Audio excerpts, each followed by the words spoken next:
Nataka na sisi waanze kuwatafuta vile wanatafuta waimbaji wengine. Amen. Amen.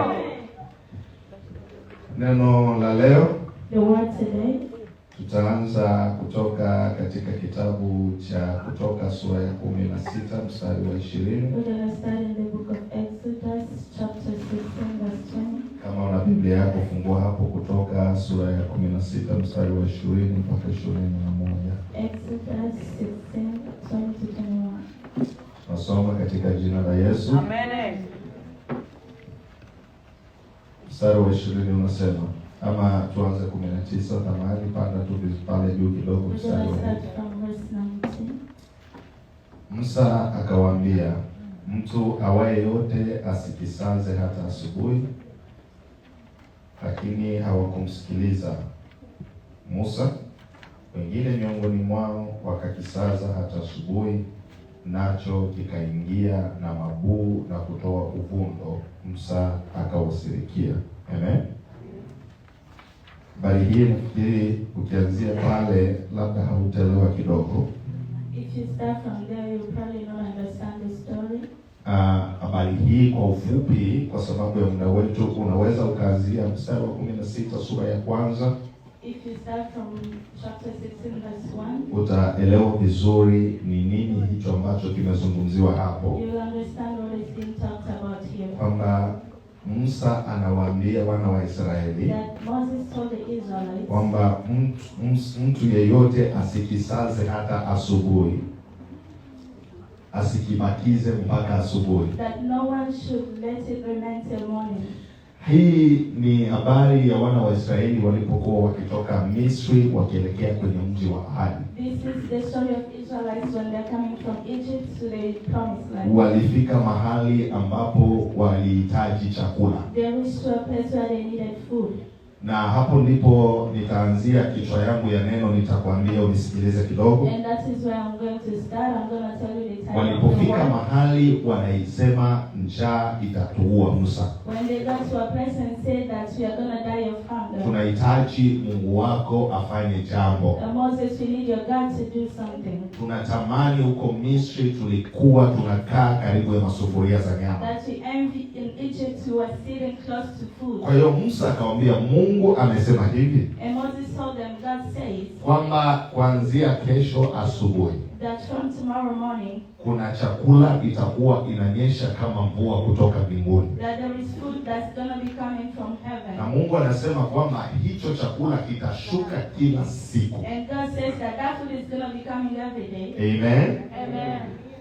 Kila siku chakula hicho kitakuwa kinaanguka. Every day that food is going to be coming from heaven. Lakini sharti ambalo Mungu ameleta ndio hilo Mungu Musa aliwaambia watu wa Israeli, But the only condition is what Moses told the Israelites. ya kwamba Mungu amesema chakula kitashuka, lakini sharti ni hii. That God said that the food is going to come, but the condition is Mungu anataka kila familia ataenda kuokota chakula kutokana na wingi wa familia yake ambacho kitamtosha. that every family is going to go and get food enough to their family. Bwana asifiwe. Amen. Yaani mnapoogota hicho chakula Mungu atakachoshusha, muogote cha kuwatosha, msibakize chenye kitalala asubuhi. That's when you get the food that's going to be enough for your family and not extra. Mstari wa 20 nasema, lakini watu hawakumsikiliza Musa.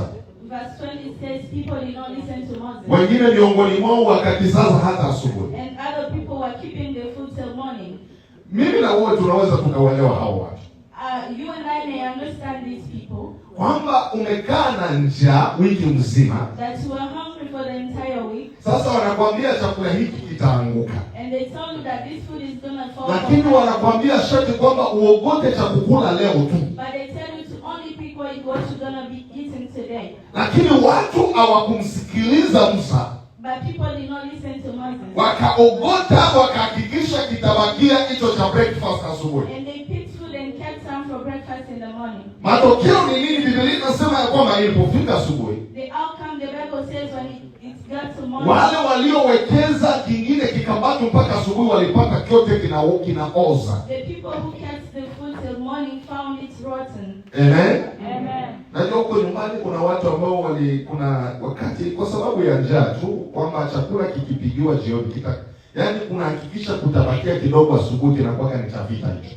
There is back home people when they cook food, they make sure something is going to remain for the morning. Kama haukukula usiku, ama unajua watoto muda mwingine unapata alikula usiku, anajua hicho cha asubuhi, mwenyewe ataamka asubuhi atapokea. And when kids go to bed, they know that whoever going to wake up early are going to receive them. Na kuna wakati fulani hapo Kalemi, and there's a time there in Kalemi, watu walikuwa na njaa kweli. People were very hungry. Bwana sifiwe. Watu walikuwa nakula chakula mara moja kwa siku. They were eating once a day. Sasa ukipata bahati kwamba kuna kakitu kalibakia kwa sufuria asubuhi, and if you get lucky, something remains in the yaani wewe ushukuru Mungu, siku hiyo ilikuwa ni siku yako ya baraka. You should be grateful to God. That's Bwana sifiwe. Sasa hawa watu waliona hii njaa tulionayo, and these people saw the hunger they had. Chakula tumeiona na macho, that is so food with their eyes. Lakini tuambia kwamba tuogope cha kukula tu leo. But they told them to pick what is going to be enough. Maswali iliyokuwa ndani yao, kesho tutakula nini? And they asked themselves what they're going to eat the next day. Kama walichukua na cha kesho kwa sababu hawakuamini kama Mungu atashusha tena kesho. Mungu alisema kuanzia kesho chakula kila asubuhi kitaanza kushuka. Lakini hao watu wakasema, Mungu, habari zako za kukuamini hatuna nazo. Sisi tutaogota cha leo mpaka na cha kesho. Bwana asifiwe sana. Kwa hiyo wakaogota, lakini ninatamani tujifunze habari za imani. Kwamba tunahitaji kumwamini Mungu kila siku. Kila siku. Napenda sana wa ndugu zangu wa Kenya. Kuna lugha walikuwa nazoea kuongea kila siku kanisani, Mkenya akisimama. Something they used to say in church every day if somebody stands up. Kwamba nimeshukuru nimeokoka asubuhi ya leo. That I thank God that I am saved this morning. Sasa wanauliza, ninyi mmeokoka ama mnaokoka kila asubuhi? And they ask them, are you saved or you get saved every morning? Bwana Yesu asifiwe. Ni jambo la kuonesha kwamba kila itwalo leo, it is something to show that every day tunahitaji kuwa na imani kamili ndani ya Mungu. Muda mwingine tunajisumbua na mambo mengi sana ya maisha. Sometimes we worry about a lot of things in life. Hata Yesu akazungumza akasema, msijisumbue sana kwa ajili ya kesho. Jesus said, do not trouble yourself about tomorrow. Bwana Yesu asifiwe sana. Wangapi wako wanajisumbua kwa ajili ya kesho? How many people here are worried about tomorrow? Tia mkono wako juu. If you are worried about hata wewe unaenda kusoma, huko unasoma kwa sababu ya kesho. Even you that's going to study, you study because of tomorrow. Bwana Yesu asifiwe. Yaani dunia tuliomo ndani watu wanahangaika sana na kusumbuka kwa ajili ya kesho. In the world we are, people are worried about tomorrow. Itakuwaje kesho? What am I going to be tomorrow? Watoto wangu watakuwaje kesho? What my children are going to be tomorrow? Lakini Mungu anasema na wana wa Israeli, God talked to the Israelites, ya kwamba mimi nitakuwa ninawashushia mnachokihitaji kila siku. That I will be bringing what you need every day. Mimi ninajiuliza, kwa kumpunguzia Mungu kazi, labda angalikuwa anashusha tu cha wiki moja. Maybe I would say to make the work easy on God, you will be bringing food enough for a week. Wanakuguta wanasema hicho ni cha wiki moja. And they will pick for the entire week. Lakini Mungu akasema hapana. But God said no. Kitakuwa kinaanguka kila asubuhi. That is going to be coming every morning. Ni alama ya Mungu kutaka kuona imani ya hawa watu. Kwamba unalala haujui kesho utakula nini, unaamini kwamba Mungu ataleta. Kwa sababu muda mwingine tumaini tulilo nalo kwa sababu ya kazi tulio nayo inatupatia kiburi kushindwa kumwamini Mungu. Bwana sifiwe sana. Wengine kwa sababu ya savings walio nayo, inawapatia kiburi ya kushindwa kumwamini Mungu. Kwa hiyo Mungu anatamani kwamba watoto wake, watu wake wamwamini kila leo. Bwana Yesu asifiwe sana. Ya kusema kwamba ninaamini kesho Mungu atashughulika. Kwa hiyo ninazungumza leo kuhusu habari ya imani kwa Mungu kila siku. Bwana tusaidie. Kitu cha kujifunza habari ya imani ni kwamba imani haisaidie tu ama haitajike tu wakati tuko katika matatizo. Wakati ambapo uko mgonjwa anakuambia mwamini Mungu atakuponya. Maisha tunayoishi iko ndani ya nyakati na majira. Katika kitabu cha Mhubiri Sulemani anasema katika kila wakati kuna majira yake. In the book of Ecclesiastes, Solomon says every moment has their season. Na mwanadamu anaishi ndani ya wakati. And a human being lives in seasons. Kwamba kulikuwa na wakati wa kuzaliwa. There is a time you were born. Na hapo kuna wakati wako wa mwisho ambao utakufa. And there's also your last time where you're going to die. Sasa hapa katikati hapa ndio panaitwa wakati. Wanasifiwa. Kuna wale hapa kati yetu walishaishi miaka 65 huo ndio wakati wa maisha yao. Kwa hiyo Biblia inaposema katika kila wakati kuna majira, ni kusema kwamba maisha ya mwanadamu anayoishi katika wakati anapitia majira tofauti. Wanasifiwe sana. Kila mtu anapitia seasons tofauti katika wakati wa kuishi kwake. Bwana tusaidie sana. Katika kitabu cha Kutoka, Exodus chapter 14, wakati Mungu anawaachilia wana wa Israeli kutoka Misri, Biblia inasema ya kwamba walipotoka Misri, hebu fikiria kuwa mtumwa kwa miaka 400 na 30 Bwana sifiwe. Kuwa mtumwa kwa kiwango ya kwamba Biblia inasema walikuwa wanapitishwa katika mateso makubwa kila siku.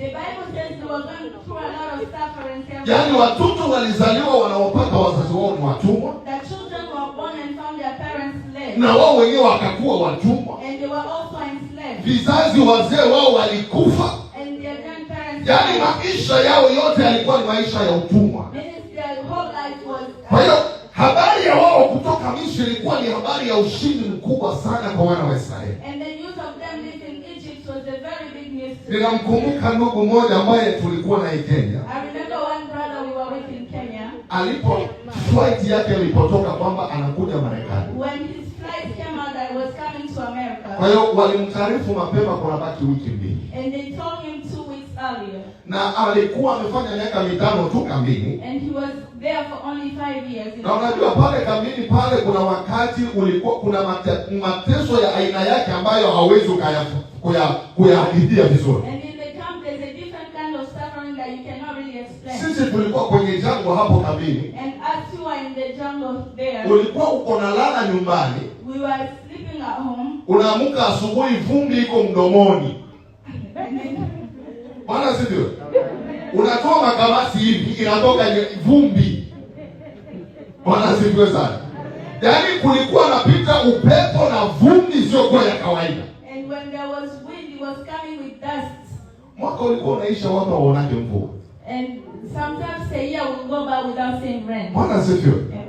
Na huko kuna kitu wanaita scorpion. And there is scorpions. Bwana sidio sana. Watu walikuwa wanapigwa na hizo vidudu. And people were being bitten by those. Na ukipigwa na hiyo kidudu moja, hebu usitamani kikuume. Bwana tusaidie sana. Yaani unatamani yake kama ni mkono wakati hiyo kidole ubakie na amani. And once it bites you, the pain makes you feel like they should cut. Mimi nakumbuka wakati fulani nikaumwa na kadogo sana. And the time I remember I was bitten by one small scorpion. Lakini nikakaua. But I killed it. Lakini nilivyolalamika hapo, but the way I screamed there, wakaniuliza ilikuwa kubwa ya patapata. They asked me how big was it? Nikasikia haya kusema kalikuwa kadogo. And I felt a chance to say it was very small. Kwa sababu kwa hali nilivyokuwa nalalamika wakaniuliza hapa. Yaani hapo kadogo ilikuwa unalia. Because for the way I was screaming they were going to ask me is it only. Niliwaambia ilikuwa kubwa sana lakini nikasema mbona ni aibu hii. And I told them it was very big. Bwana tusaidie. Ndio maisha watu wanaishi. This is the life people live. Unaweka nguo yako kwenye valizi unafunga. You put your your clothes in a box and clothes. Siku ya kuvaa unapata vumbi inajaa ndani ya bag ulifunga. And the time you're about to wear it, you find it with dust. So ndio nilikuwa niuliza, hivi mtumbo zetu mko vumbi hapa tapata. And sometimes I'll ask myself, in my stomach, what kind of dust is inside there? Hii inatoka asubuhi kumacho huko, mtu alikuwa anakuwa ni vumbi inajaa huko kumacho. And sometimes around your eyes you find dust. Hiyo ndio mateso ya kambini. That is the sufferings in the camp. Sasa huyu ndugu amekaa miaka mitano tu. And this person was there for only 5 years. Wakamwambia kwa wiki mbili atasafiri kwenda And they Amerika. told them in 2 weeks you are going to travel to America. Ndugu akagonga. And this person lost weight. Tulipoonana nikamuuliza, ndugu, mbona mwili unapunguka na huko naenda Amerika? And when we slept, I told them, why are you losing weight when you are going to Akasema, America? pastor, sina appetite ya kukula. And he said, Pastor, I don't even have appetite to eat. Kila nikilala hivi niko naangalia, niko najiuliza, Amerika tu nienda. Yaani mawazo yako mingi mkichwa yangu basi. That every time I sleep, I have many thinkings. Alikuwa mlevi mpaka ulevi pombe akaacha. He was the drunkard and he stopped drinking even. Mtu anagonga. This person lost weight. Kumbe hata furaha inaweza kugondesha mtu hakuli. Even joy can make you lose weight. Ni wangapi wanakumbuka siku atatoka wa kulalaga usiku? How many people remember the day before the Hakuna usingizi. Bwana tusaidie sana. Yaani ile ni furaha ya wewe kujua kwamba mimi nataka toka mwi mateso. That is the joy to know that I'm about to leave this suffering. Nataka toka mwi shida. I am about to leave this struggle. Bwana sifiwe sana. Amen. Nakumbuka wakati nimeingia New York ndio mahali nimefikia Marekani. I remember when I got to New York, that's where I landed. Wakatufikisha kwenye hoteli wakasema tutasafiri leo. They took us to the hotel Hali ya hewa ni mbaya. and said that the weather was bad and we are not going to travel. Nakumbuka vizuri usiku huo. I remember that night. Walinipeleka kwenye ghorofa ya juu sana. They took me to a very top of the Yaani chumba ya hoteli yenyewe ndio nyumba yangu mahali ninaishi leo. Chumba tu moja ya hoteli ilikuwa kubwa sana. One room was very big. Vitanda viwili. It was 2 beds in it. Bwana tusaidie. Na sikulalaga usiku mzima na nilishafika Marekani. And that night I did not sleep and I was already in America. Nilikuwa kudirisha ya ile ghorofa niko naangalia. And I was looking through the window. Ni kama niko ninaota, ni kama sio mimi. And I was feeling like I was dreaming. Bwana Yesu tusaidie. Ninazungumza haya ili tuelewe furaha iliyokuwa katika mioyo ya watoto wa Israeli. I'm saying this so that we understand the joy in the Israelite people. Ambayo hailingani na ile furaha yako ya kukaa kambini miaka 5 baadaye Mungu akakutoa. It's not anything compared to the joy that you received when God took you out of the Yaani country. walikuwa na furaha kubwa isiyokuwa na kipimo. They were very happy. Walipotoka hivi, walimshukuru Mungu na namna gani? When they left, they thanked God. Bwana tusaidie sana. Walikuwa wanamtukuza tu Mungu. They were praising God. Hapo ndio penye unajua kumbe kila mtu anajua kwamba Mungu yupo. That's when you know everybody knows that God is alive. Bwana sifiwe. Amen. Hata yule mwenye unafikiria kama ni mpagani kuna baraka fulani Mungu akiachilia